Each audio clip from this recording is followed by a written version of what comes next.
Hello and welcome back to Faceless Film Talks. I'm your host, Will, and today we're interviewing one of the directors and talking about the student film called The Bogeyman. The Bogeyman is a mystery film that is done in the style of a high school news broadcast, and it mixes comedy and parody in a way, but adds a little bit of thriller to it.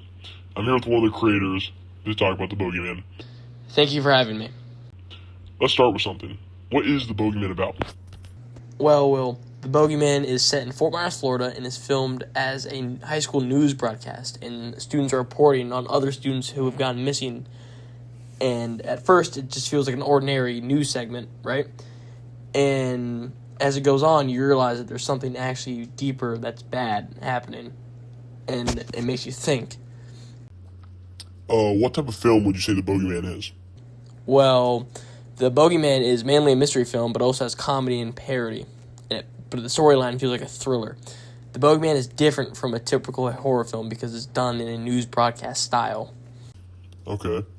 What mystery or thriller elements did you use in The Bogeyman? We used just a guy, okay? That's the gist of it. That was a part of the Bogeyman, and he's a kidnapper, but he never shows up. And this builds suspense, and it makes the audience wonder who the kidnapper is. We also used missing students as a mystery. Another element is the information. The audience only knows what the reporters are saying. This keeps the tensions high, and we bring the danger, excuse me, and we also put danger in a place where it shouldn't be. Like in films such as Scream, the threat feels close to home. Okay. Did you challenge any conventions in The Bogeyman? Yes, actually we did. In thrillers, teens usually are scared or panicked, but in our film, The Bogeyman, the students are calm and not very interested in it. And this is different and creates kind of a comedic relief or comedy feel. We also didn't show an attempt to fix the situation. That challenges the story structure and it leaves the door wide open for the story. Okay. How about the parody? How does that work? The Bogeyman copies real school news conventions, and anchors introduce segments. The tone is very serious, and there's cutaways with interviews, but when we exaggerate it a little bit. And it's also like Scary Movie 2, similar to that, where we use a format, but we twist it up a little bit, make it a little bit different. And we mix crimes with casual reactions. Okay. How does the Bogeyman challenge conventions and represent groups or issues? I think the Bogeyman does both. The Bogeyman uses conventions like a villain and missing people. The audience knows it is a thriller, and the Bogeyman challenges conventions with a tone and representation of teenagers and thrillers that are usually helpless or dramatic. In the Bogeyman, they are detached, and that creates comedy, and also comments on how young people can get used to news.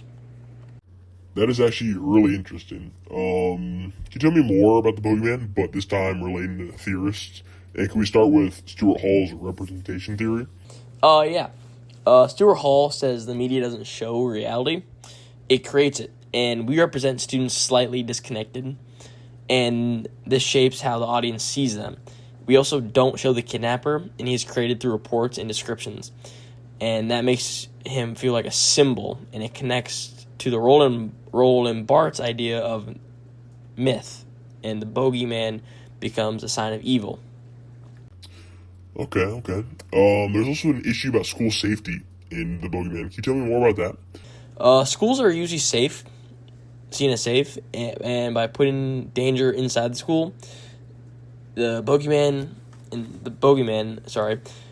we challenge that idea, and it suggests threats can be anywhere in the world. Can you explain more about Roland Barthes, like you mentioned before, applies to Bogeyman? At one level, we just see interviews about missing students, and at another, it suggests that society ignores warning signs, and the Bogeyman becomes a monster, and it represents fear of the unknown.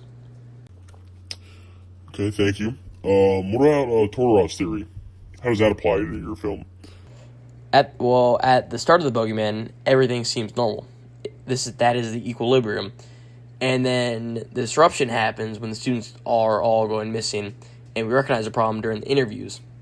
We haven't shown the attempt to fix it or the new equilibrium, and this keeps the mystery open and an open door for what could happen next. Oh, well, does binary opposition appear in the Boogeyman? Yes, it actually does. Students versus kidnappers, innocence versus threat, stuff like that. The relaxed attitude of the students contrasts with the danger from the supposed kidnapper, and this helps increase the tension. Well, okay. Let's move on to Steve Neal's theory. How does that link to your film, The Boogeyman? Well, Steve Neal says genres rely on repetition and difference.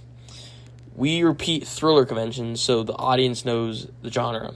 The difference is the school news format and the dark comedy tone. That balance keeps it original. That sounds very interesting. You've blended genre with theory and social commentary.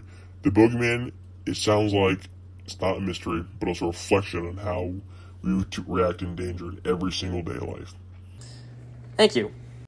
Alright, that is all. Thank you for watching Faceless Film Talks. I'm your host, Will, and I'll see you next time.